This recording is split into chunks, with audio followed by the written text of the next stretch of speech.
रामदास बापूना जय सिया राम।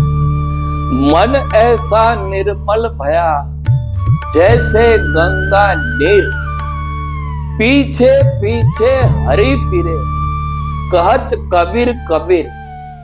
તમારા મનની નિર્મળતા છે ને મારા તમારા બધાય જ્યારે મન ગંગાના પાણી જેવું નિર્મળ થઈ જાય અને વહેતું થઈ જાય, કારણ કે પાણી કોઈ એક જગ્યાએ રોકાય ને તો અવશ્ય એમાં ગંદકી થાય ને થાય. એ સત્ય વસ્તુ છે, એ સ્થિર ના જવું, એ વહેતું રહેવું જોઈએ. એમ નિર્મળ મનને એની રીતે વહેવા દો. અને જો જીવનને એને માત્ર તમે જોયા જ કરશો તો જીવન ખરેખર આનંદિત થશે. અને જો મન નિર્મળ થશે તો એમાં હરિનો વાસ થશે ને થશે. કારણ કે કબીર સાહેબ કહે છે કે હરિ ફિરે પીછે પીછે કહત કબીર કબીર.